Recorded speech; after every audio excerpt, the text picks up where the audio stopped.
There's a tiny island in the middle of the Atlantic Ocean with zero fresh water, zero natural resources, and a direct path straight into the barrel of some of the most violent storms on Earth.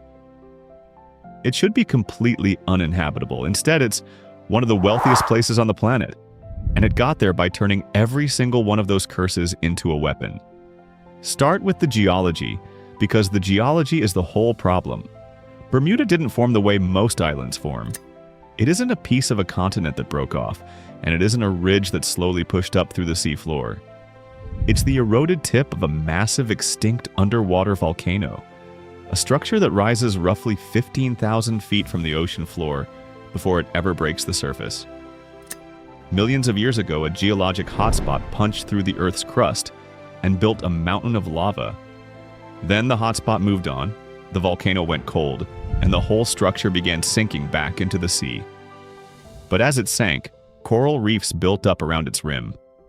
Sea levels rose and fell across successive ice ages, exposing those reefs to wind and waves, grinding them down into fine white sand and compacting that sand into limestone. What you're left with is an island made almost entirely of porous rock, and that word porous is where the survival problem begins. When rain hits limestone, it doesn't pool. It doesn't collect. It filters straight through the rock and mixes with the salt water below, completely unusable. No rivers form, no lakes, no aquifers worth tapping. For an island sitting 650 miles from the nearest coastline, that isn't an inconvenience, it's an existential crisis. So the early settlers did something that sounds almost absurdly simple. They turned their roofs into water collection systems. The stepped white roofs you see across Bermuda today aren't decorative, they're functional infrastructure. Each ridge channels rainfall into gutters that feed underground limestone cisterns built directly beneath the homes. That building code isn't a relic of the past. It's still enforced today because it still has to be. The water problem got solved, but solving water only bought survival, not prosperity. The limestone soil was too thin and too porous to support serious agriculture. There were no minerals to mine, no timber worth harvesting, no trading neighbors within reach. Bermuda had people, and it had ocean. The question was whether that could ever be enough. Those stepped white roofs solving the fresh water problem is one of the most elegant fixes in survival history. Would you have thought of that? Or would you have just packed up and left? Drop your answer in the comments below, because water was only half the battle. What Bermuda did next with nothing but open ocean is where things get really interesting. That open ocean the settlers were left staring at turned out to be the single greatest business asset in the history of the island, but only once Bermuda figured out exactly what it was selling.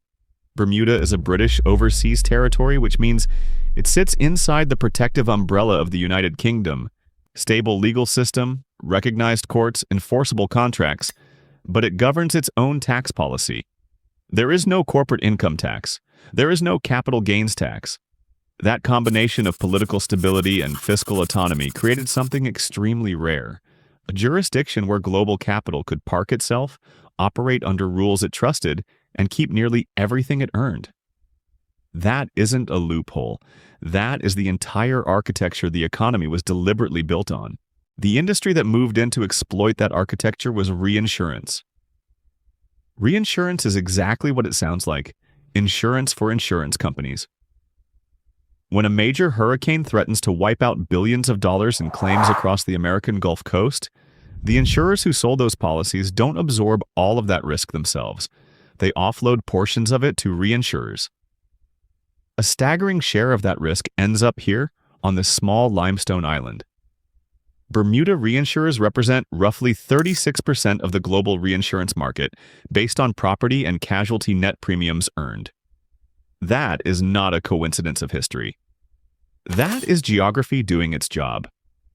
Bermuda sits close enough to the highest value coastal real estate on Earth, the American Eastern Seaboard, to understand the risk intimately, and far enough outside American jurisdiction to price it on its own terms. As climate change intensifies Atlantic storm seasons, demand for catastrophe reinsurance rises. Premiums rise with it. The very force that makes living on this island more dangerous is simultaneously making the financial industry built on top of it more profitable. The curse keeps compounding the wealth, but that wealth has a brutal irony baked into it. The finance executives who run those reinsurance firms drive real estate prices to levels that make ordinary life nearly impossible. Almost everything, food, fuel, building materials, arrives by container ship because the island produces almost none of it. The same geographic isolation that made Bermuda irreplaceable to the global insurance industry makes it one of the most expensive places on Earth to simply exist. The island converted every geographic curse into its greatest economic asset, and the price of that conversion is paid every single day by the people who actually live there. Subscribe if you want more like this and watch the next video on screen.